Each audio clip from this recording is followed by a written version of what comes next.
to a young woman who's raised serious questions about the cockpit behaviour of one of the pilots from the Malaysian Airlines jet missing with 239 people on board.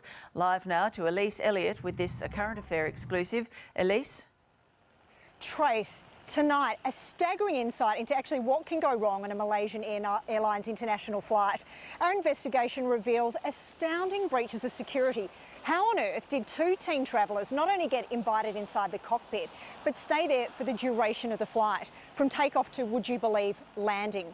Tonight's photos and stories paint a disturbing picture of one of the co-pilots aboard missing Malaysia Airlines flight 370.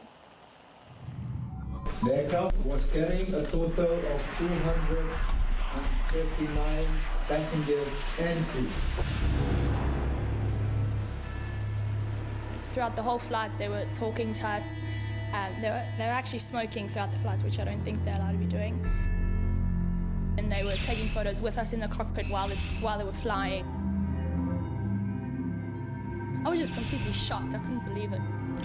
These are the photos that will shock the airline industry and terrify passengers as the mystery surrounding missing Malaysia Airlines Flight 370 intensifies.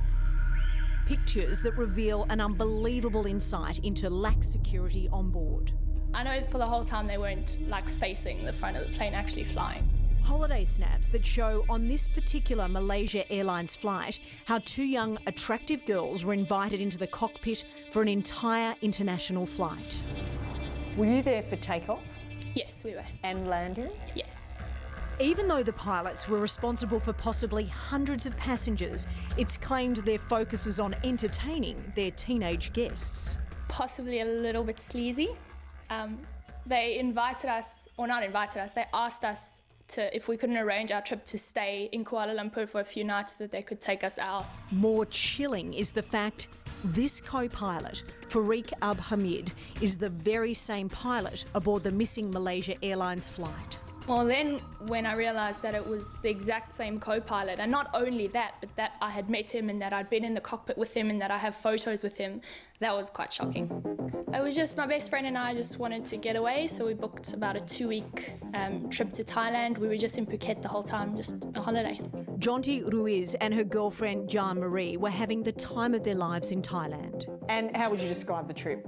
Amazing. Oh, the most fun I've ever had. I don't think we got to bed one morning before 5. It was really, really good.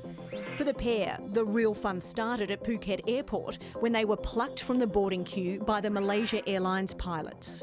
We were standing in line at the boarding gate just with everybody else, and the pilot and co-pilot walked past us and came back and asked us if we would like to sit with them in the cockpit during the flight. So obviously we said yes. Why obviously? It's an exciting thing. It's something that not everybody gets to do. I think anyone would have jumped at the opportunity. There is no indication the girls were given authority by Malaysia Airlines. When a Current Affair contacted the airline in Malaysia, we were told by a spokesperson under no circumstances are passengers permitted in the cockpit, and certainly not during takeoff and landing. Despite this, once seated on the plane and before takeoff, an air steward came to fetch the girls from their seats. Did the air steward seem at all surprised you were invited up the front into the cockpit? I actually think the air steward helped us to fold out the jump seat, so she knew that we were going to be sitting in there and she didn't seem like it was anything unusual. Did the pilot seem familiar with having people in the cockpit? It didn't seem unusual to them. I think they might have before invited people into the cockpit with them. It's an astounding breach of security that two young holidaymakers were allowed in the cockpit for pre-flight and takeoff, as these photos show. We were sitting on a pretty uncomfortable seat behind the pilot, and throughout the whole flight they were talking to us. They were actually smoking throughout the flight, which I don't think they're allowed to be doing. At one stage they were pretty much turned around in their seats talking to us, and they were so engaged in conversation that he took my friend's hand and he was looking at her palm and said, "Oh, your hand's very creased, that means you're a very creative person," and he commented on her nail polish and stuff like that. Jonty, who is travelling in Australia for a year, emailed a Current Affair with this startling insight into questionable practice aboard this flight. Why have you decided to come forward and speak about this? It seems like everybody's completely in the dark and nobody has any information. So I thought the tiny bit that I have, I just want to share, and maybe it can help with something. And I'm really not saying that I think that the co-pilot was in the wrong in this flight at all. It could have been absolutely anything, but this is just a little bit of information that I have. Co-pilot Farik Abdul Hamid is one of 239 people on board Flight 370 when it disappeared en route to Beijing from KL on Saturday.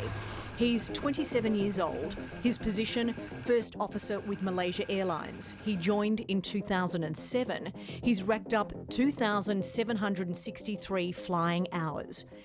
Despite the fact smoking is banned for passengers, the rules did not apply to the men in the cockpit. And you didn't mind being in a cockpit with smoking? Oh, no, pilots? we didn't. My friend and I said to each other in Afrikaans that, like, I wish they'd stop smoking, because it's a really small, confined space and neither of us smoke, so it was a bit annoying, but can't exactly tell a pilot to stop smoking.